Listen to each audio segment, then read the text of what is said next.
Amen. Alléluia. Et vous pouvez vous asseoir. Alléluia. Aujourd'hui, nous allons parler d'une justice incorrecte. Amen. Une justice incorrecte. Nous allons parler de cela. Et Matthieu chapitre 5, verset 20, nous l'avons lu, la Bible dit, je vous le dis, si votre justice ne surpasse celle des scribes et des pharisiens, vous n'entrerez point dans le royaume des cieux. Ça, c'est une parole qui a été prononcée par le Seigneur Jésus lui-même. Amen. C'est lui qui a dit cela. Et il était en train de parler, bien sûr, aux scribes, plutôt, il était en train de parler, bien sûr, à ses disciples, à lui.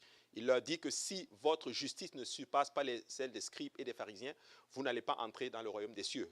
C'est comme si Jésus nous parle à nous ce soir-là. Il dit, si ta justice à toi ne surpasse pas celle des scribes et des pharisiens, tu ne vas pas arriver dans le royaume des cieux. Et là, ça commence à faire peur un peu. Alléluia. Mais nous allons comprendre cela et Dieu va nous faire grâce. Amen.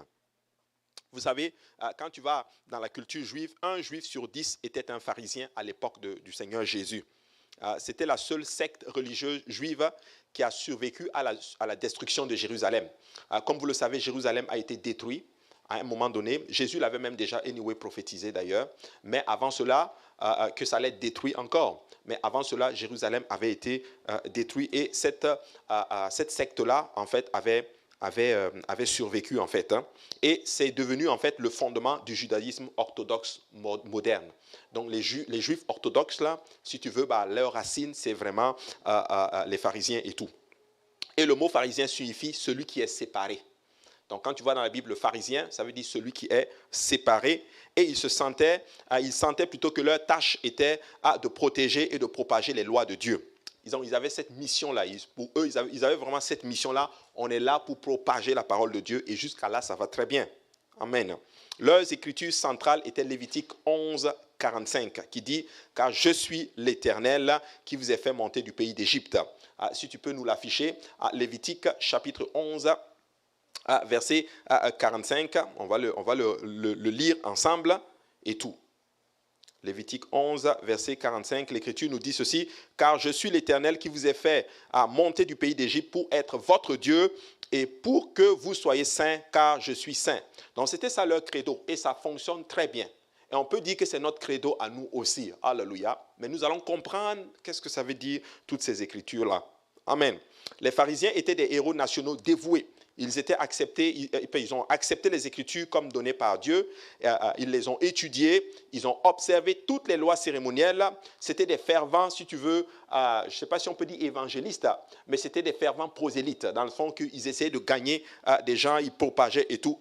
Et ils donnaient la dîme, ils sacrifiaient, ils faisaient tout ce qu'il fallait faire en fait. Ils ont même anticipé la venue du Messie. Amen. Ils savaient qu'un Messie allait venir. Mais pourquoi Jésus a été dur avec eux? C'est ça qui est la question. Jésus a été très tough, très dur. Quand tu voyais l'histoire de Jésus, il était bon avec les gens, il témoignait beaucoup d'amour et tout. Mais quand il parlait aux scribes et aux pharisiens et tout, Jésus était vraiment très dur. Matthieu 16, aussi, Jésus leur dit, gardez-vous avec soin du levain des pharisiens et des sadducéens. Alors il comprit que ce n'était pas du levain du pain qu'il avait dit de se garder, mais de l'enseignement des pharisiens et des sadducéens. Ça, c'est Jésus qui parle. Jésus dit, gardez-vous avec soin du levain des pharisiens et des sadducéens. Ça, c'est notre Seigneur qui parle. Il parle à ses disciples, il dit, faites attention, mais ils avaient compris que le Seigneur était en train de dire, faites attention à leurs enseignements. Tiens, les disciples pensaient que Jésus parlait d'eux en oubliant d'apporter du pain. Mais les pharisiens astucieux ont immédiatement saisi la signification du principe scripturaire enseigné plus tard par Paul. Eux, ils avaient compris que Jésus était en train, effectivement, les pharisiens le savaient. Quand Jésus parlait d'ainsi, que Jésus avait détecté en fait le point fondamental de leur problème à eux. Et voilà pourquoi eux aussi, ils étaient révoltés contre le Seigneur. Paul enseigne aux Galates, dans Galates 5, 9, il dit ceci, « Un peu de levain fait lever toute la pâte. » Un peu de levain fait lever toute la pâte. On n'a pas besoin de t'enseigner ici. Je sais qu'il y a plein de personnes qui sont très bons en pâtisserie. Amen. On a même des spécialistes ici. Et ils savent c'est quoi le but du levain. Un peu de levain fait lever la pâte. Alléluia. Est-ce qu'il y a des gens qui font du pain ici?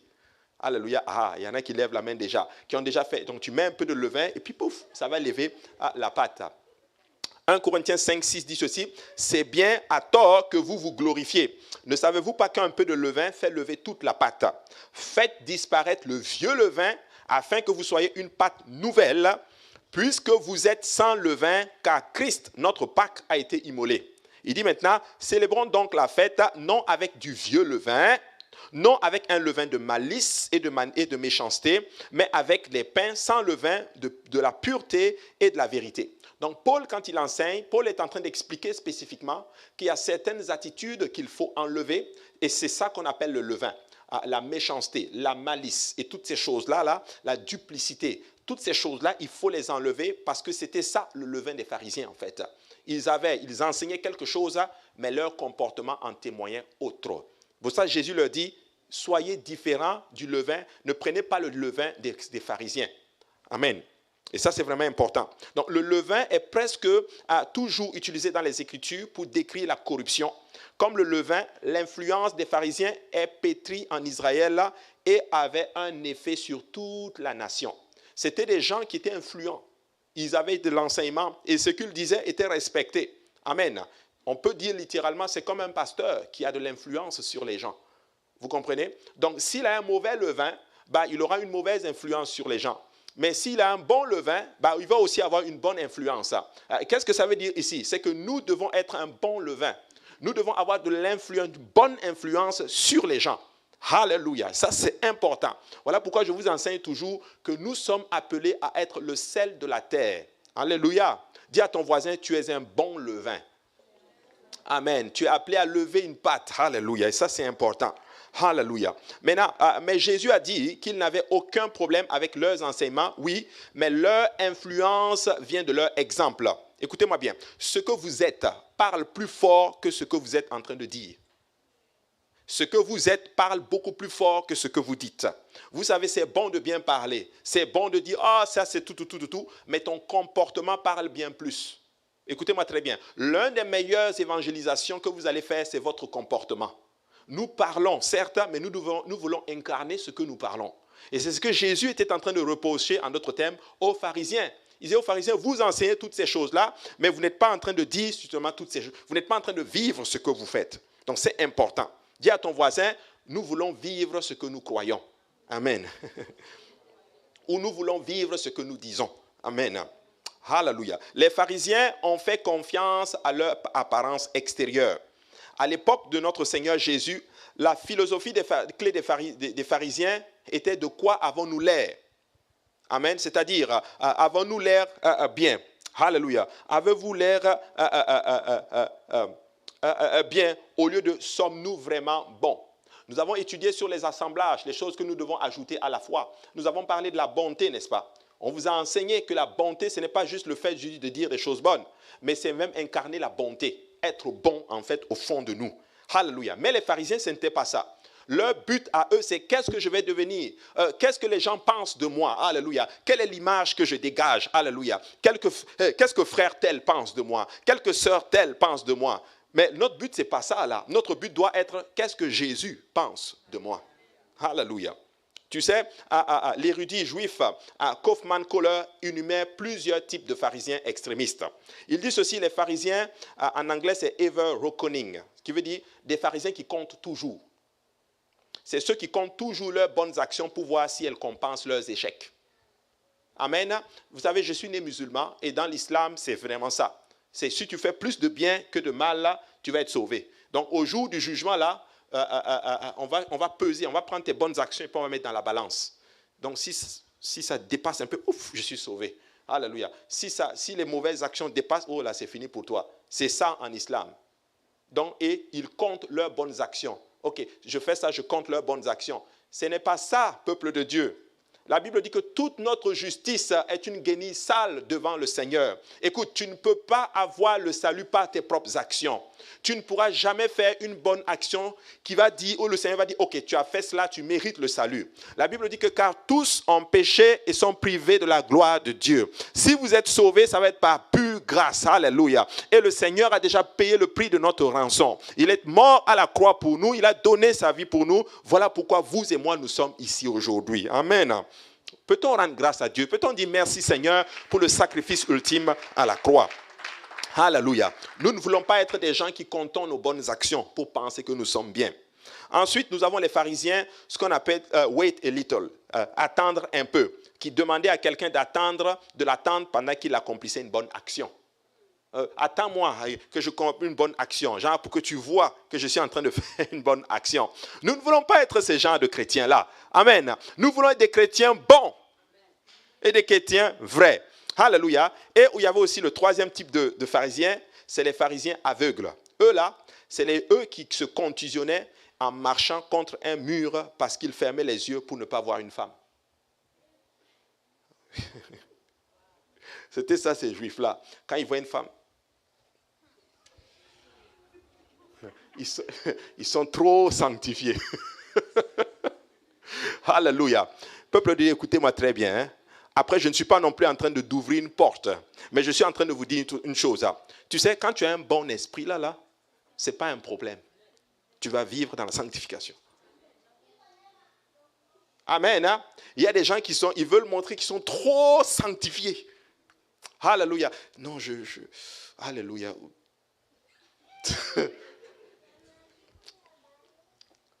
Gloire à Dieu. Amen. Hein? Alléluia. Je ne veux pas aller plus loin. Hein? Je vais me dire, acclame un peu le Seigneur. Alléluia. Alléluia. Et par exemple, dans le domaine du jeûne, les pharisiens étaient seulement préoccupés par le fait que les autres sachent qu'eux, ils jeûnent. Matthieu 6, 16 dit ceci. Lorsque vous jeûnez, ne prenez pas un air triste comme les hypocrites qui se rendent le visage tout défait pour montrer aux hommes qu'ils jeûnent. Je vous le dis en vérité, ils reçoivent leur récompense. Il dit si tu jeûnes et que tu dois montrer que tu jeûnes, alléluia, ça dit tu laisses tes lèvres sec, tu es mince comme ça puis tu marches comme ça. Et le pasteur te demande, mais comment vas-tu mon frère, ma soeur? Alléluia, non pasteur, ça fait 21 jours que je suis en jeûne. Alléluia, mais l'Éternel est bon, je suis humble. Je ne veux pas que, par exemple, pasteur, ne dis pas à quelqu'un, ne dis pas à quelqu'un, alléluia, je jeûne, alléluia. On veut que les autres sachent. Alléluia. Ce n'est pas ce que Jésus a dit. Tu sais, quand tu jeûnes, alléluia, fais-toi propre, alléluia, clean. Personne ne doit savoir. Parce que si tu jeûnes avec l'intention qu'on sache que tu es jeune, le Seigneur dit que tu as déjà reçu ta récompense. Amen. Littéralement, tu as déjà reçu ton reçu en fait. Amen. Tu n'as plus droit à aucune récompense. Et Jésus détestait ce qu'on appelle le sacrifice grincheux. Alléluia. Il réservait ses commentaires les plus sévères aux pharisiens. Et le Seigneur les a littéralement, il était tellement dur qu'il les appelait des sépulcres blanchis. Des fois, il les appelle des hypocrites. Des hypocrites, c'est des gens qui paraissent être ce qu'ils ne sont pas. Amen. Alléluia. Je ne sais pas pour vous, mais j'aime les gens qui sont vrais. Ils sont honnêtes. Et vous savez, personne ici n'est parfait. Est-ce que vous savez ça? Même le pasteur, il n'est pas parfait. Amen. Nous sommes là par pure grâce. Alléluia. Nous levons les mains et c'est ça qui fait de nous des êtres humains et des vrais adorateurs en esprit et en vérité. Le bishop Ellis nous a enseigné cela. Quand la Bible dit en esprit et en vérité, c'est oui, la vérité c'est oui, la doctrine, mais en vérité c'est je suis vraiment sincèrement un adorateur avec mes défauts et aussi avec mes bienfaits. Alléluia. Je ne sais pas pour vous, mais je suis content d'adorer le Seigneur. Alléluia. Alléluia. Soyez des vrais adorateurs du Seigneur.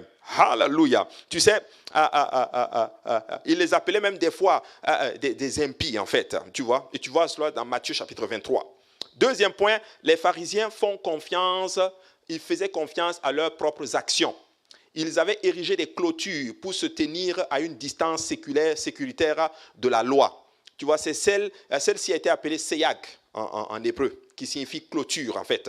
Par exemple, la loi disait, gardez le sabbat saint.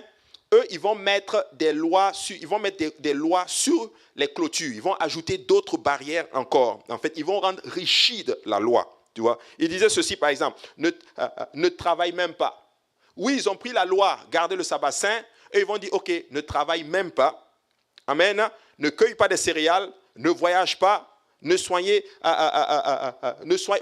guérissez même pas quelqu'un. On ne fait rien. Il faut garder le sabbat saint. Tu sais, aujourd'hui, certains juifs hassidiques qui gardent encore le sabbat, ils sont tellement rigides que le jour du sabbat, même les lumières, s'élever pour allumer la lumière, ils ne le font pas. Ils préparent tout le vendredi et le samedi, ils ne font rien. Ils ont mis des clôtures. Et voilà pourquoi ils se sont confrontés au Seigneur Jésus-Christ quand Jésus est venu. Et le jour même, quand Jésus guérissait les malades, le jour du sabbat, qu'est-ce qu'il disait? Tu n'as pas le droit de faire cela. Et Jésus le disait, mais vous n'avez rien compris. Écoute, si tu as une seule vache qui t'aide dans ton œuvre de travail qui tombe le jour du sabbat dans un trou, vas-tu dire c'est le sabbat, je le laisse là? Non. Mais Jésus guérissait les malades pour leur montrer que non. Quand on dit garder le sabbat saint, c'est là même que nous devons faire ce qui est agréable à Dieu. Vous comprenez? Alléluia. Nous devons garder le sabbat saint. Sur 7 désaccords avec Jésus au sujet du sabbat, 5 concernaient la guérison. Jésus a guéri une main desséchée, un cas d'hydropisie, un invalide, un aveugle et une femme qui avait le dos courbé pendant 18 ans. Tu vois? Il a fait ça pendant le sabbat. Il a fait du bien. Le sabbat, c'est fait pour se reposer dans le Seigneur et faire ce qui est bien et ce qui est agréable au Seigneur Jésus. Alléluia. Les pharisiens pouvaient contourner les lois sur les clôtures à leur propre fin. En fait, ils tournaient la parole de Dieu à leur propre fin à eux. Matthieu chapitre 23, 1 à 4 dit ceci. Alors Jésus parlant à la foule et à ses disciples dit, les scribes et les pharisiens sont assis dans la chaire de Moïse. Faites donc et observez tout ce qu'ils vous disent, mais n'agissez pas selon leurs œuvres, car ils disent et ne font pas. Ils lient les fardeaux pesants et les mettent sur les épaules des hommes, mais ils ne veulent pas les remuer du doigt. Tu sais, ils sont devenus tellement rigides que même pour faire quelque chose de bien, la loi primait littéralement sur ce qu'on appelle la miséricorde. Voilà pourquoi quand l'apôtre Pierre arrive chez Corneille, au départ, il ne voulait pas y aller. Dieu dit, vas-y. Il dit, Seigneur, moi je ne peux pas aller chez des impies. Je ne peux pas aller chez des païens. Je suis un juif. Je suis saint. Dieu dit, ne déclare pas impur ce que moi j'ai déclaré pur. Il arrive chez Corneille, il rentre chez Corneille, il voit toute une foule. Il dit à Corneille, Corneille, tu sais que je suis juif. Tu sais que je n'ai pas le droit d'entrer chez un juif.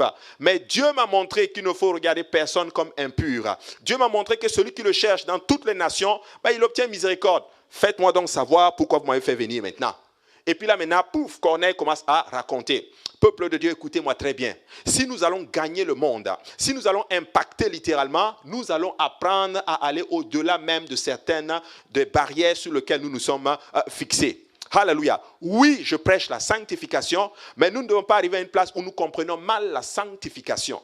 La sanctification ne doit pas nous empêcher d'aller vers les gens pour les gagner à Jésus. Alléluia. Les clôtures n'ont pas été fausses en elles-mêmes. À plusieurs endroits dans le Nouveau Testament, Paul enseigne des choses qui ne sont pas des commandements directs de Dieu, mais qu'il s'attend à suivre parce qu'elles sont issues de son expérience d'apôtre ou d'ancien dans l'Église.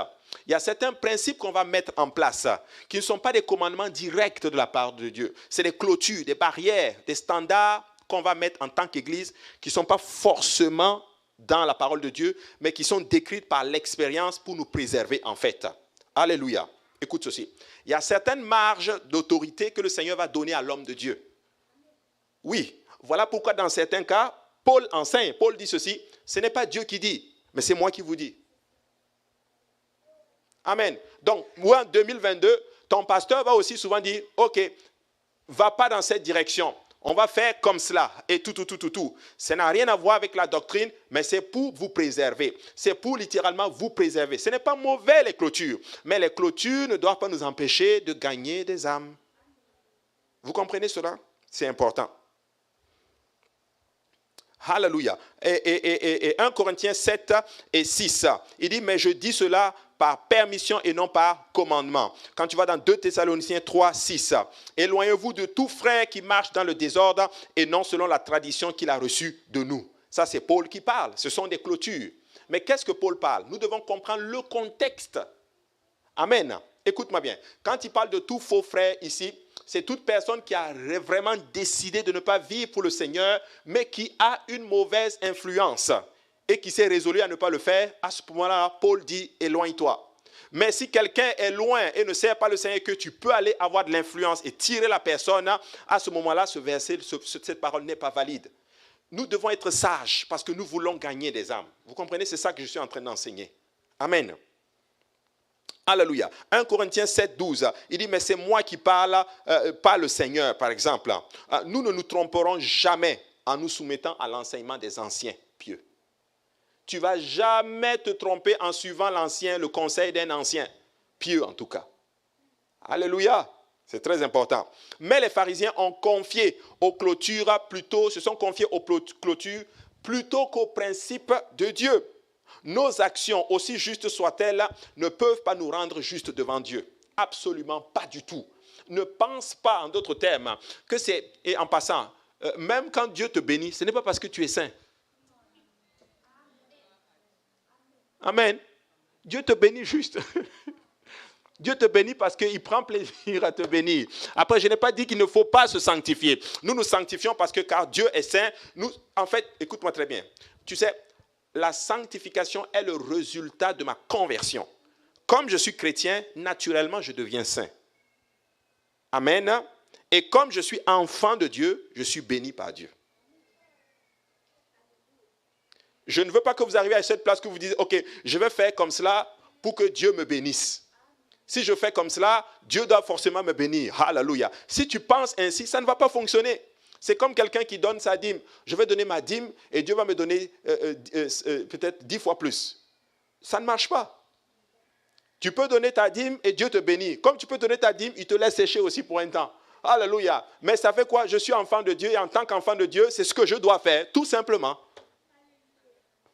Amen.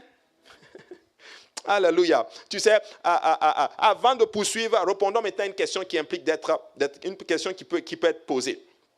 En mettant l'accent sur la bonne apparence et l'action, les personnes apostoliques sont-elles des pharisiens? Avec tout ce que j'ai enseigné aujourd'hui, et beaucoup vous ont probablement dit à l'extérieur, vous êtes des pharisiens. Vous là, c'est trop là, vous êtes trop sur la loi. Qui a déjà entendu cela? Vous êtes trop rigide. Trop rigide. Je ne sais pas pour vous, hein, mais ou bien c'est peut-être parce que je viens peut-être d'un passé, peut-être musulman, mais je ne trouve pas qu'on est rigide. Moi, je trouve qu'on est même relax. C'est juste moi. Ah, ok, c'est juste moi. Je pensais que c'était juste vous aussi. Oui, alléluia. Tu sais, regarde, mais ce n'est pas la seule. Hein. Les pharisiens ont refusé de se repentir dans Matthieu 3, 7 à 10. Ils ont rejeté le baptême dans Luc 7, 30. Ils ont même résisté au Saint-Esprit dans Acte 7, 51. Mais les apostoliques mettent l'accent sur cela en prêchant Acte 2, 38. Donc nous ne sommes pas des pharisiens. Alléluia. Les apostoliques, c'est des gens qui se repentent. Parce qu'ils ont compris qu'ils ne sont pas parfaits, ils ont compris littéralement qu'ils tombent, ils sont comme des êtres humains comme tout le monde, mais ils savent qu'ils doivent se repentir. Les apostoliques savent qu'ils doivent être baptisés au nom du Seigneur Jésus-Christ. Alléluia. Écoute-moi mon frère, si tu es là aujourd'hui, tu dois te repentir de tes péchés. Alléluia. Ça veut dire quoi? Ça veut dire que tu dois changer d'attitude. Tu dois comprendre que, hop là, je ne suis pas entré dans la bonne direction. Je prends la décision de changer et j'essaie de marcher maintenant, alléluia, en nouveauté de vie. Tu dois être baptisé au nom du Seigneur Jésus-Christ. Tu dois être lavé de tous tes péchés. Amen. Et le Seigneur dit qu'il va te donner son esprit et tu vas commencer maintenant à marcher pour lui. Ça, c'est les apôtres. Ça, c'est ce que nous, on prêche. Les pharisiens ont rejeté Jésus parce qu'ils n'avaient pas eu la révélation qu'il était Dieu venu en chair. Matthieu 21, 41, 46. Les apostoliques croient en l'unicité de Dieu et en la divinité suprême de Jésus-Christ. On voit cela dans Colossiens 2, 9. Je suis là encore pour rappeler à l'église de l'Est. Alléluia. Notre Dieu est le seul éternel. Écoute Israël, l'Éternel, notre Dieu, est le seul éternel. Tu adoreras l'Éternel, ton Dieu, de tout ton cœur, de toute ton âme et de toute ta force. Alléluia. Nous prêchons cela. Les apôtres, les pharisiens n'ont pas cru à cela. Nous croyons que Jésus est Seigneur. Jésus est même Dieu manifesté en chair. Jésus, c'est le grand et suprême Dieu qui s'est manifesté en chair. Alléluia. Amen. Amen. Les apostoliques croient en cela et on est même critiqué même par d'autres églises parce que nous croyons cela. Jésus là, ce n'est pas quelqu'un d'autre. Jésus, c'est l'Éternel lui-même. qui s'est levé, alléluia, qui a fait une chair et qui s'est incarné dans une chair et qui est venu dans chair et qui est venu sur la terre. Et il est venu pour te sauver, il est venu pour me sauver. Parce que toi et moi, on était perdus. Et je veux dire encore une bonne nouvelle à quelqu'un. Ton Dieu viendra à ton secours. Dieu viendra au secours de quelqu'un. Je te le déclare au nom puissant de Jésus-Christ. Ce n'est pas un Dieu qui abandonne ses enfants. Ce n'est pas un Dieu qui laisse tomber, alléluia, et qui prend plaisir à te voir souffrir. Dieu va s'élever, alléluia. Comme Job l'a déclaré, alléluia, je sais que mon Rédempteur vit. Je sais qu'il va s'élever, alléluia. Et tu sais quoi? Souvent, il s'élève en dernier. Alléluia. Il laisse tout passer. Il laisse les hommes agir. Il laisse les ténèbres régner pour un temps. Mais il est écrit, les ténèbres ne régneront pas à toujours. Écoute, réjouis-toi encore maintenant, alléluia. Le match là, tu l'as déjà gagné. Tu as déjà gagné le match. Alléluia. Les pharisiens ne croyaient pas que quiconque devait adorer Jésus. Les apostoliques sont souvent critiqués pour adorer Jésus d'une manière trop démonstrative. Alléluia. Ces apostoliques fous. Alléluia. Ah, regarde comment ils courent. Regarde comment tel est en train de sauter. Alléluia. Regarde comment ils font. C'est trop bruyant ici. Ça, c'est une église de fous. Alléluia. Je ne sais pas pour vous, mais je suis content d'être fou pour Jésus. Hein? Alléluia. Je suis fou pour Jésus. Alléluia. Dis à ton voisin, ce n'est pas une insulte. Pasteur Jean-Yves va faire cela. Dis à ton voisin, tu es fou. Alléluia. Ou tu es folle. Alléluia. Pour Jésus. Alléluia. Je suis fou pour Jésus. Alléluia. Le monde pense que je suis fou, mais pour Jésus, je suis sage. Alléluia. Amen. Alléluia. Tu sais, les pharisiens. Alléluia. Oh, regarde. Ouvre le psaume 150, le verset 1. Qui connaît le psaume 150 par cœur là? Amen. Ah, c'est un psaume de louange. C'est le dernier psaume, n'est-ce pas? Il y a 150 psaumes. Hein? C'est le psaume de louange. N'est-ce pas? Si tu lis le psaume là, tu vas être content. Ah. Regarde, psaume 150, verset 1. Qu'est-ce qu'il dit, mon frère, si tu peux l'afficher? Il dit, louez l'Éternel, louez Dieu dans son sanctuaire. Nous sommes dans le sanctuaire de Dieu là actuellement. Alléluia. Il dit, louez Dieu. Alléluia. Ce psaume te dit où louer Dieu, quand louer Dieu, avec quoi il faut louer Dieu, dans quelles circonstances il faut louer Dieu. Il te donne même les instruments avec lesquels il faut que tu loues Dieu. Il dit, loue Dieu dans son sanctuaire. Loue Dieu dans l'étendue où éclate sa puissance. Alléluia. Verset 2. Il dit maintenant, louez Dieu pour ses hauts faits. Il te dit de louer Dieu pour ses hauts faits. Loue Dieu selon l'immensité de sa grandeur. Écoute, l'univers entier ne peut même pas contenir le Seigneur. Il te demande de le louer selon l'immensité de sa grandeur. Alors laisse personne te dire que tu es trop exubérant. Alléluia. Parce que Dieu est trop grand et le psalmiste te demande de le louer selon l'immensité de sa grandeur. Verset 3 maintenant, qu'est-ce qu'il dit? Il dit, louez Dieu au son de la trompette. Alléluia. J'étais à Laval, j'ai enseigné sur Daniel. Au son de la trompette, il fallait adorer la statuette. Je suis venu dire à M. Nebuchadnezzar qu'au son de la trompette, je ne vais pas adorer sa statuette, mais au son de la trompette, je vais adorer Jéhovah l'Éternel, le seul et le véritable. Alléluia. Louez Dieu avec le luth et la harpe. Alléluia. Louez Dieu, encore au verset 4 maintenant. Louez Dieu avec le tambourin. Alléluia. On a des tambourines ici. Louez Dieu. Amen. Louez Dieu maintenant avec des danses. Là, je pense que je vous ai perdu un peu. Je pense qu'il y a des gens qui allaient se sortir et sortir maintenant des piches. Alléluia. Mais louez Dieu avec des danses. Louez Dieu avec les instruments à cordes. Louez Dieu avec le chalumeau. Hey, c'est pas fini. Et au verset 5, louez Dieu avec les cymbales sonores. Louez Dieu avec les cymbales retentissantes. Regarde le verset 6. Comme il sait que là, je ne peux plus tout dire. Il dit que tous ceux qui respirent louent Dieu. Louez l'Éternel. Alléluia. Donc, si tu respires, tu dois louer Dieu. Oh, alléluia. Amen. Nous sommes des adorateurs. Les pharisiens ne seraient pas vus avec les pécheurs. La mission des apostoliques est comme celle de Jésus. Appeler les pécheurs à la repentance. Un pharisien, là, s'il te voyait assis avec un pécheur, fini, oh, c'est fini pour toi. Alléluia. Mais nous sortons. Alléluia. Nous allons évangéliser. Nous disons à tel, hey, viens. Alléluia. Jésus t'aime. Nous voyons des gens qui étaient drogués. Nous leur disons, Jésus peut te délivrer de la drogue. Des gens qui étaient même prostitués. Jésus peut te sortir de la prostitution. Des gens qui sont même pris dans les liens de l'homosexualité. Jésus peut te briser cela. Il peut te sortir de là. Jésus peut te laver et Jésus peut faire de grandes choses pour toi. Alléluia. Combien de personnes ici étaient des ex quelque chose? Alléluia. Hey, je peux commencer à citer. Alléluia. Je peux commencer à dire où tel était. Alléluia. Moi que vous voyez là, ex-musulman. Alléluia. Qui pouvait imaginer que quelqu'un comme moi peut servir le Seigneur? Alléluia. Mais n'eût été la grâce du Seigneur, n'eût été la bonté de l'Éternel, nous ne serions pas ici. Alléluia. Je rends grâce à Dieu pour des gens qui ne sont pas des pharisiens, mais des gens qui ont l'esprit d'un apostolique. Alléluia. Je peux aller plus loin. Alléluia. Je peux commencer à citer Pasteur Achille. Hey, je vous dis, il aimait les voitures. Alléluia. Écoutez, est-ce que tu pouvais imaginer Pasteur Achille en jean avec des chaussures pointues, croco? Il aimait la sape. Alléluia. Pasteur Achille, c'était un commerçant. Alléluia. Je vous dis, il faisait des affaires. Alléluia. Sur Kijiji. Alléluia. Mais laissez-moi dire, alléluia. Voici ce que l'Éternel a fait. En lui, il y avait un puissant évangéliste. Alléluia. En lui, il y avait un homme de Dieu. Alléluia. Un homme qui était fait pour gagner des âmes, pour aller bousculer les ténèbres et arracher les âmes. Oh Seigneur Jésus, nous devons être des adorateurs fous. À un moment donné, il faut juste arrêter à un moment donné de se plaindre et rendre grâce à Dieu. Amen. Alléluia. C'est bon, j'ai un bon fan club là, ici, là. C'est bon. Amen. Alléluia. Jivens, il est devant moi. Alléluia. Écoutez, il venait avec ses cheveux là comme ça et tout.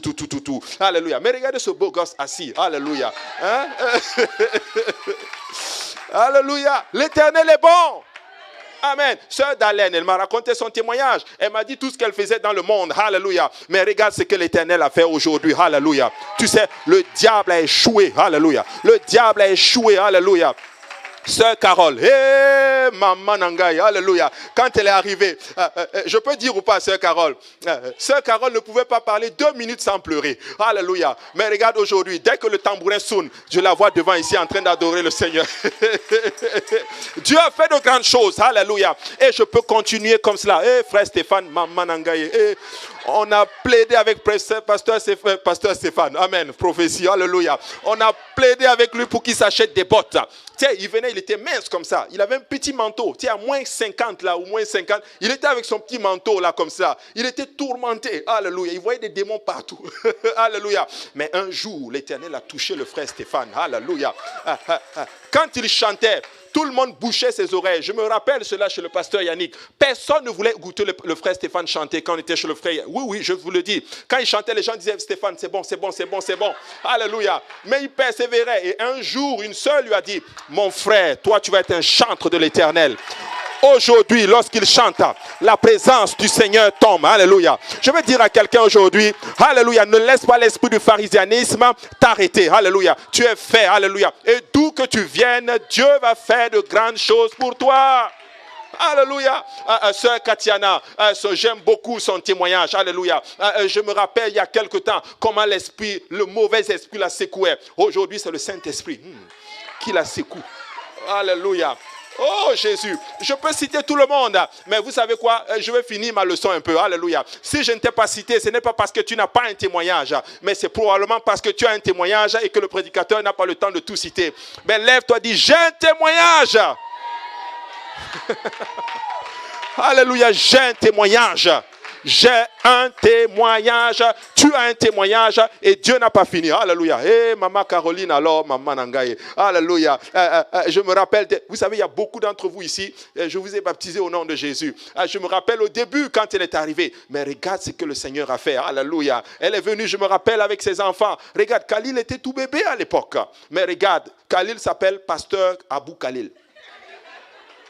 Alléluia. C'est l'Éternel. Sa mère me dit qu'à la maison, il s'élève. Alléluia. Il dit, asseyez-vous, on va faire le service. Alléluia. Gloire à Dieu tout le monde. Alléluia. Écoutez-moi bien. L'Éternel est bon. Amen. Dis à ton voisin, nous ne sommes pas des pharisiens. Ouais, l'Éternel est bon. Nous ne sommes pas des pharisiens, nous sommes des apostoliques.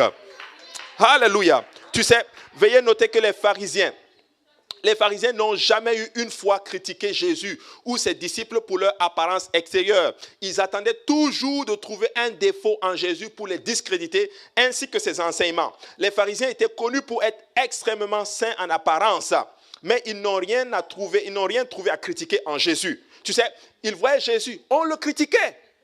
Oh, mais il a passé du temps avec les gens de mauvaise vie. Mais il a fait quoi? Qu'est-ce qu'il a fait de mauvais? Quand il touchait quelqu'un de mauvaise vie, la personne de mauvaise vie devenait une personne sanctifiée. Alléluia. Que Dieu fasse de nous ces genres de personnes-là. Des gens, lorsque les gens nous côtoient, ils voient la présence de Dieu. Quand ils nous côtoient, ils sentent l'amour de Dieu. Quand ils nous côtoient, ils sentent la paix de Dieu. Ils savent qu'il y a de l'espoir dans la vie. Vous devez être des gens qui communiquent l'espoir. Vous savez, ce n'est pas fini pour toi. Alléluia. Et ta destinée n'est pas cachée devant l'Éternel. Alléluia. Peu importe ce que le diable a pu faire dans ta vie, l'Éternel peut te changer. Alléluia. Oh Seigneur Jésus, les personnes apostoliques comme Jésus et les disciples témoignent de leur sainteté intérieure par l'apparence extérieure. Amen. Tu sais, c'est l'intérieur qui arrive à l'extérieur. Le principal problème, tu sais, de Jésus avec les pharisiens n'était pas qu'ils semblaient être saints, mais que leur sainteté extérieure n'était qu'une façade pour camoufler leur péché intérieur. C'était juste il camouflait tout simplement. Et Paul a constamment enseigné la sainteté extérieure, mais il a condamné certains simplement parce qu'ils avaient une forme de piété, mais ils en reniaient ce qui en faisait même la force. Il dit, ayant la piété, mais reniant ce qui en fait la force. Il nous avertit de ne pas nous détourner de telles personnes. Pourquoi? Parce que cette attitude est pharisienne. C'est un levain qui peut rapidement pénétrer tous les domaines de votre vie. Je suis là encore pour te dire, faites attention aux influences. Vous devez influencer positivement. Ne laisse personne t'influencer négativement. Non. Non. Nous devons influencer. Nous devons influencer. 3. Ce qui était un inconvénient avec les pharisiens était simplement leur attitude. Une mauvaise attitude, une attitude orgueilleuse, une attitude, en d'autres termes, qui ne fait pas de sens. Écoutez-moi très bien. Nous devons faire attention à nos attitudes.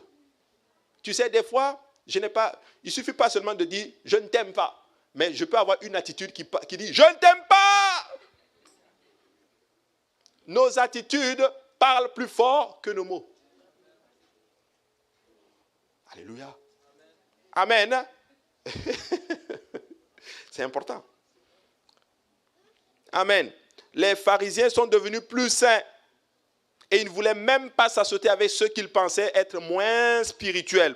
Alléluia. Ils détestaient les Samaritains. Alors Jésus s'est mis en 4 pour féliciter les Samaritains qui avaient la foi. Amen. Comme le lépreux qui est revenu à rendre grâce au Seigneur. Tu sais, eux, les pharisiens, ils détestaient les Samaritains. Vous savez c'est quoi un pharisien? Plutôt un Samaritain? Moitié juif, moitié chrétien. Enfin, moitié juif, moitié non-juif. Ouais, c'est sûr, s'il est moitié juif, c'est que l'autre moitié n'est pas juif. Moitié juif et puis moitié païen. C'était ça, les Samaritains. Eux, ils étaient considérés comme des impies. Les pharisiens ne voulaient même pas se mélanger à eux. Mais Jésus a guéri 10 lépreux. 9 sont partis. Seul un est venu rendre grâce. Seul un est venu dire merci. Regardez l'attitude orgueilleuse. Des gens qui ne peuvent même pas rendre grâce à Dieu pour ce que Dieu a fait pour eux. Et c'est ce personnage-là que Jésus a félicité à cause de sa foi. Les pharisiens n'aimaient pas les Samaritains, mais les Samaritains avaient une foi extraordinaire. Tu sais, des fois, c'est même ceux-là qu'on méprise, qu'on néglige et tout. C'est ceux-là, des fois, qui ont souvent une foi extraordinaire. N'est-il pas écrit qu'il prend souvent les forts, les faibles, pour diriger les forts de ce monde? L'une des paraboles les plus célèbres de Jésus était même le bon Samaritain. Les pharisiens ont condamné Jésus pour avoir mangé avec des publicains. Les publicains, c'était des collecteurs d'impôts.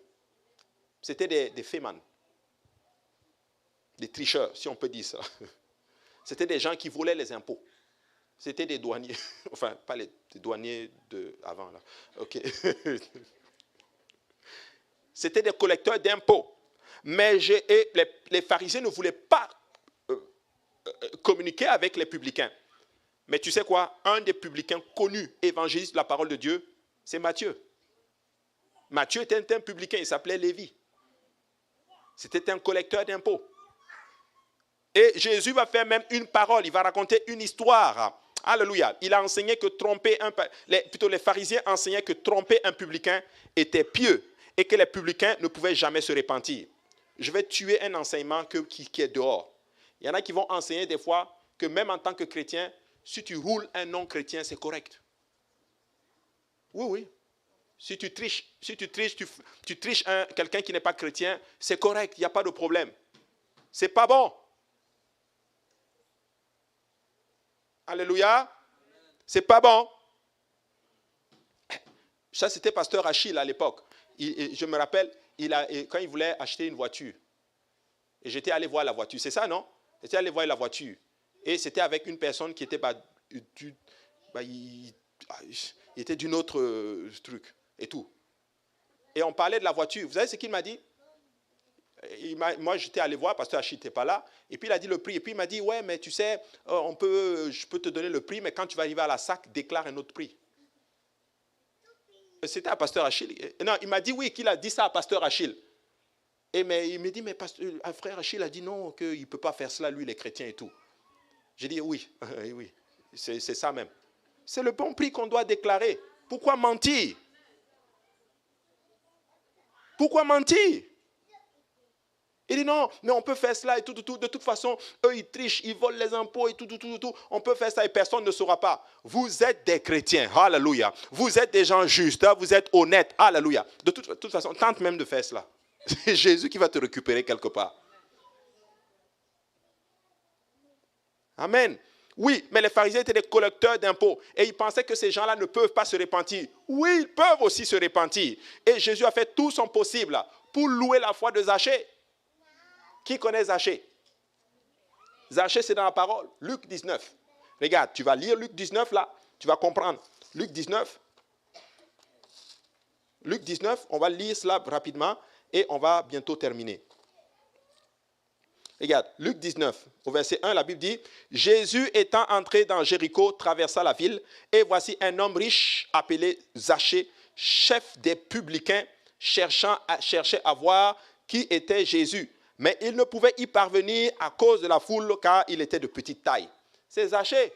Zachée était petit, Zachée était riche, Zachée était un collecteur d'impôts, il était chef même des publicains. Donc c'était un tricheur. Mais quand il a entendu parler de Jésus, quand Jésus entrait dans la ville, la Bible dit qu'il a tout fait pour le rencontrer. Waouh! Et la Bible dit maintenant, il courut au devant, en avant, monta sur un sycomore pour le voir parce qu'il devait passer là. À cause de la foule, Zachée dit, je veux voir le Seigneur. Il est petit, physiquement, il est petit, il a un handicap, si on peut dire cela comme cela. Une faiblesse, si on peut dire cela comme cela. Il y a la foule qui est un obstacle. Zachée dit, même ça, je ne vais pas laisser la foule être un obstacle. Il est allé, il est monté sur un sycomore. C'était un homme riche. Il devait être beau, bien habillé, des habits de valeur. Il m'a dit, ok, pour Jésus, là, je vais monter sur le sycomore parce que je dois attirer l'attention du maître. Écoutez-moi bien, peuple de Dieu. Moi, je ne sais pas qu'est-ce que tu es prêt à faire pour attirer le Seigneur. Mais moi, je suis prêt à tout. Moi, je suis prêt à tout pour que Jésus se tourne vers moi. Je suis prêt à tout. S'il faut, je vais crier. S'il faut, je vais sauter. S'il faut, je vais danser. S'il faut, je vais faire ce que je peux. Alléluia. Je veux que le Seigneur se tourne vers moi. Alléluia. Et là, il dit maintenant, Zachée, Jésus fut arrivé à cet endroit, il leva les yeux, lui dit, Zachée, hâte-toi de descendre, car il faut que je demeure aujourd'hui dans ta maison. Jésus arrive au milieu de toute la foule. La personne qui a attiré son attention, c'est celui qui était sur le sycomore. C'est celui qui est monté sur le sycomore. C'est celui qui s'est surpassé. C'est celui qui a dépassé l'obstacle. Qui n'a pas regardé à la foule, qui a dit, peu importe l'obstacle, je vais dépasser l'obstacle. Jésus se tourne la tête, le regarde et le Seigneur l'appelle par son nom. Il n'a pas dit, hey, toi là, descends. Zachée, descends. Tu sais, toute la foule devait être là. Man, Zachée là, c'est un homme influent, attention. Il a les relations, ce type. Il connaît même le Seigneur. Vous vous imaginez si le président américain, par exemple, vient ici, il rentre et il te regarde, il dit, Pascal, viens un peu. Je t'assure, hein, je te dis que je t'assure que tout le monde va dire, hé Pascal, donc tu es un grand là. Et puis tu ne nous as jamais dit. Alléluia. Et Pascal aussi s'élève, il dit que, oh, Joe, comment ça va? Ça va? Ouais. Il parle et tout. Et puis il revient s'asseoir. Genre, t'imagines, ils se mettent dans le coin, ils parlent. Et tout le monde est assis, on regarde. Et puis il vient tranquillement, il s'assoit, et puis il sort. Puis Joe Biden sort, et puis il reste. Je vous dis que, toi, qu'est-ce que vous vous êtes dit? Hey, tu peux avoir une audience privée avec Jésus. Alléluia. Et Jésus peut te connaître par ton nom. Ça dépend qu'est-ce que vous faites. Écoutez, beaucoup d'entre nous, profondément, nous savons qu'est-ce que nous faisons réellement pour atteindre la présence de Dieu. Et qu'est-ce qu'il dit? Il dit, oh regarde, à toi de descendre, car il faut, c'est une nécessité. Je dois entrer chez toi. Il faut que je demeure. Ce n'est pas que je rentre là, mais je vais demeurer chez toi. Ce n'est pas que je suis de passage. Je rentre pour rester. Il faut que je demeure aujourd'hui dans ta maison. Zachée se hâta de descendre et le reçut avec joie. Maintenant, regarde le verset 7. Ça, c'est les vrais pharisiens là maintenant. Voyant cela, tous murmuraient et disaient, il est allé loger chez un homme pécheur. Amen. Il est allé loger chez qui? Chez un homme pécheur. Les gens vont murmurer. Mais ce n'est pas grave, murmurer. Tu sais, moi, je suis content même quand les gens murmurent. Ça veut dire que c'est bon.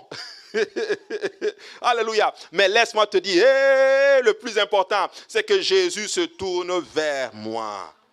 Alléluia. Et la suite, vous la connaissez. Zachée se tenant devant le Seigneur lui dit, voici Seigneur, je donne aux pauvres la moitié de mes biens. Et si j'ai fait tort de quelque chose à quelqu'un, je lui rends le quadruple. Jésus lui dit, le salut est entré aujourd'hui dans cette maison parce que celui-ci est aussi un fils d'Abraham. Car le Fils de l'homme est venu chercher et sauver ce qui était perdu. Jésus a pris cette parabole et il a loué la foi de Zachée. Peuple de Dieu, écoutez-moi très bien. Nous devons être ce genre de chrétiens-là. Prêts à tout pour atteindre le Seigneur. Nous ne devons pas être de simples pharisiens. Remarquez maintenant la raison pour laquelle Jésus a raconté cette histoire donnée dans Luc 18, verset 9. Il a dit de cette parabole à certains, alléluia, à certains qui se confiaient en eux-mêmes qu'ils étaient juifs et méprisaient les autres. Maintenant, dans Luc 18, Jésus parle aussi d'un certain type de pharisiens. C'est des gens qui pensent qu'ils sont bien et que les autres ne sont pas bien. Tu sais, ça là, je prie que Dieu tue ça en nous. Des fois, on va penser que non, nous on est corrects, les autres ne sont pas bons. C'est faux. C'est vraiment faux. Il a dit à Israël, ce n'est pas parce que tu es un bon peuple que je t'ai choisi. C'est juste pour te montrer ma faveur et ma bonté à la face de toutes les nations que je t'ai choisi. Peuple de Dieu, nous devons rendre grâce à Dieu. Nous devons rendre grâce à Dieu. Alléluia. Nous devons être des vrais adorateurs et nous devons avoir de la compassion littéralement pour les uns et les autres. Nous ne devons pas arriver à une place où nous pensons seulement qu'à nous. C'est hyper dangereux. C'est hyper dangereux. Tu sais, il y a deux leçons dans la parabole. La bonté de Dieu devait nous faire nous sentir humbles devant lui et non meilleurs qu'un autre. Tu sais, le fait que tu es là dans la maison du Seigneur, ce n'est pas parce que tu es meilleur que quelqu'un. Non. Alléluia. Ce n'est pas parce que tu es bon. Ce n'est pas parce que tu es gentil ou que tu es beau. Non. Mais cela doit attirer littéralement un sentiment d'humilité, de compassion envers les gens. Alléluia. L'impuissance est toujours notre meilleure prière, en fait. Paul l'a dit, quand je suis faible, je suis fort. Quand je suis faible, Paul dit, moi je suis content. Parce que dans ma faiblesse, je sais que la gloire du Seigneur va se manifester. Alléluia. Dieu, alléluia, est notre force. L'attitude des pharisiens est peut-être mieux exprimée dans l'idée religieuse moderne, selon laquelle on dit souvent, non, je suis une bonne personne, ou je suis aussi spirituel que quelqu'un d'autre, donc je vais bien. C'est pas ça. Ça, c'est du pharisianisme. Le levain est une influence rampante et cette attitude est lentement infectée dans presque tout le christianisme. Et on est même en train de devenir de cette façon-là. Non. Nous devons avoir plus de compassion encore que cela. Je ne suis pas en train de dire que vous n'avez pas cela, mais j'enseigne pour qu'on redouble encore plus d'efforts. Vous savez, aujourd'hui, vous ne savez pas ce que vous avez fait avec le baby shower. Je sais que vous avez gagné toute une famille et bien plus encore. Vous ne pouvez pas savoir ce qui a été fait. Beaucoup voient seulement cela, juste la fête et tout. Mais dans le spirituel, vous ne savez pas d'où vient cette personne. Vous ne savez pas ce qu'elle a vécu. Vous ne savez pas quels sont les problèmes qu'elle a traversés. Je vous garantis, vous ne savez pas. Je vous les assure. Si son mari a même quitté la maison pour venir, ce qu'il a vu là, vous allez voir les résultats plus tard.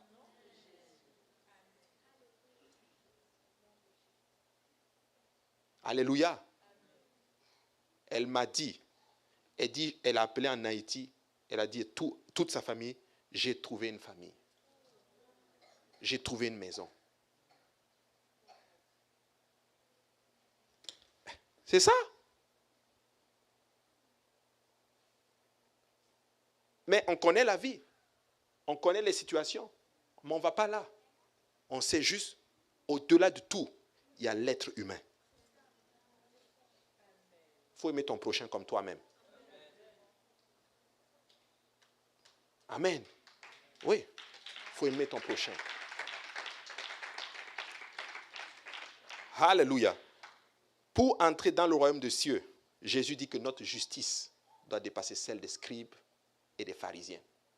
Ça n'a rien à voir avec les lois. Les lois là, vous les appliquez déjà. Beaucoup marchent en sainteté, c'est bon. Mais au-delà de cela, il y a quelque chose d'autre que nous devons aller chercher.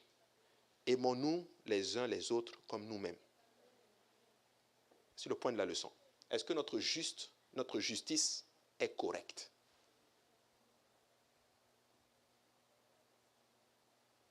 C'est ça? Ou est-ce que j'ai une justice incorrecte? Amen. C'est ça. Et quand tu comprends cela, tu vois que nous sommes maintenant des enfants de Dieu. Nous devons être des enfants de Dieu. Et moi, je sais que Dieu est en train de nous amener là. Je ne suis pas en train de prêcher cela pour dire que non, on n'est pas comme cela. Non. Nous sommes en train d'arriver là. Probablement qu'on est même déjà là. Mais si tu es là et que toi-même ça t'a challengé, que ça t'a parlé, va revoir ta relation avec Dieu et dis Seigneur, baptise-moi d'une dose de compassion. Baptise-moi d'une dose de compassion. Parce que tu sais quoi? Ce que tu fais pour l'autre, un jour, on va te le faire aussi. Ça, c'est un principe. Voilà pourquoi le Seigneur a dit ceci. Ce que tu veux qu'on te fasse, fais-le aussi pour les autres. Et je vais vous donner une clé pour activer certaines choses dans vos vies. Quand tu fais pour les autres, Dieu fait pour toi. C'est ça. Quand tu fais pour les autres, Dieu fait pour toi. Alors je vais vous encourager. Vous sacrifiez pour les âmes. Peut-être que vous êtes en train d'arriver à cette place où vous êtes fatigué de faire le bien. Je viens encore renouveler encore tes forces et te dire que ce que tu fais est bien. Reprends encore des forces et continue. Dieu va te bénir autant convenable. Paul a dit, ne nous fatiguons pas de faire le bien. Amen. Nous voulons être des vrais apostoliques, des vrais chrétiens qui ressemblent à Christ. Nous avons la compassion des âmes. Et certaines viendront ici. Vous savez, certaines personnes vont obéir à l'évangile, pas parce que nous prêchons bien, mais parce qu'ils sentent l'amour de Dieu. Amen. Lèvons-nous tous ensemble. On va venir à l'autel. Si on peut m'aider au piano, s'il vous plaît.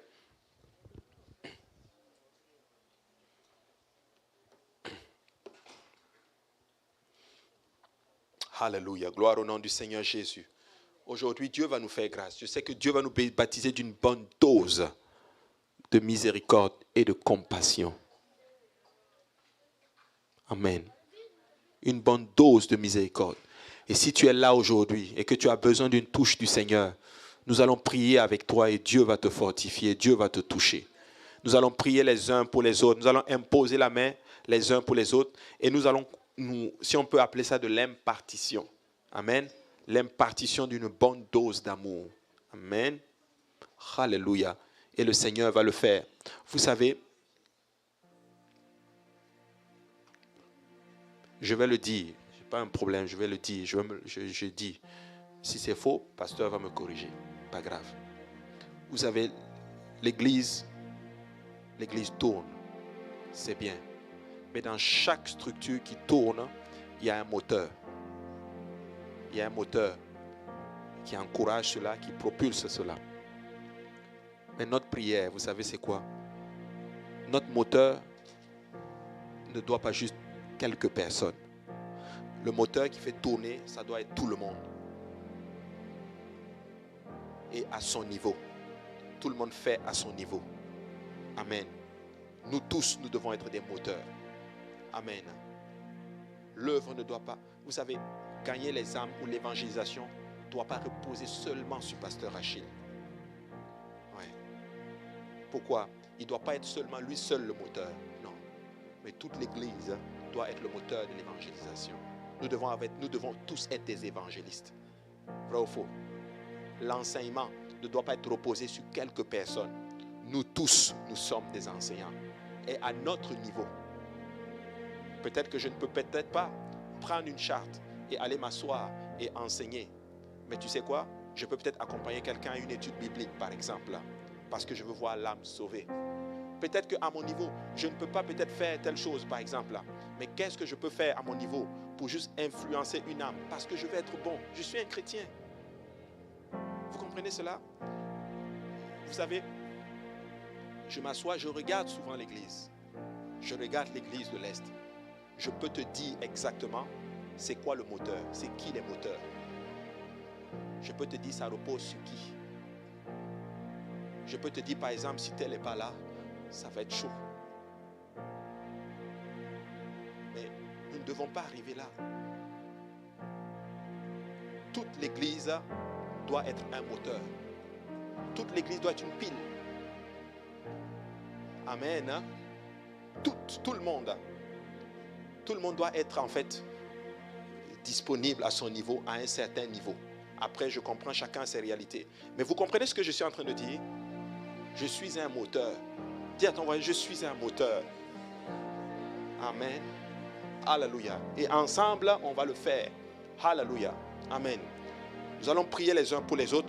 On va créer une atmosphère spirituelle. Et s'il y a des gens qui ont besoin d'une touche du Seigneur, le Seigneur va les toucher. Le Seigneur va les remplir. Le Seigneur va les fortifier. Dieu va renouveler nos forces. Alléluia. Et Dieu va faire de grandes choses pour tout un chacun de nous. Alléluia. Amen. Alléluia. Alors élevons la voix. Prions les uns pour les autres. Nous allons faire une prière de repentance. Et nous allons maintenant adorer le Seigneur. Alléluia. On va prier. Et si tu ressens de prier pour quelqu'un à côté de toi, tu ressens que tu veux que le Seigneur impartisse quelque chose dans la vie de quelqu'un, impose la main à la personne et prie avec amour et avec force. Amen. Alléluia. Père, nous te rendons grâce. Papa, je te bénis aujourd'hui pour ton amour et ta bonté. Merci pour le privilège que nous avons, Seigneur, d'être tes enfants. Merci, Seigneur Jésus, d'avoir le privilège, Seigneur, d'influencer la vie des gens, Papa. Alléluia. Papa, nous ne voulons pas être un mauvais levain, Seigneur. Papa, je viens te prier aujourd'hui, Seigneur, que notre justice dépasse celle des scribes et des pharisiens, Seigneur. Nous voulons avoir une justice correcte, oh mon Dieu. Alléluia. Je te demande pardon pour tous nos manquements, toutes nos erreurs, Seigneur.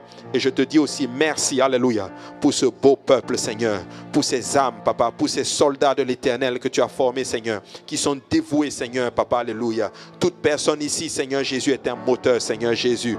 Tu les utilises puissamment pour la gloire de ton nom, Seigneur. Et nous, on ne faillit pas de te donner l'honneur et la gloire, Seigneur. Je vais élever encore ton saint nom encore une fois, Seigneur, pour ce que tu es en train de faire au milieu de nous, Seigneur, pour le réveil grandiose que tu es en train de nous apporter, Seigneur Jésus.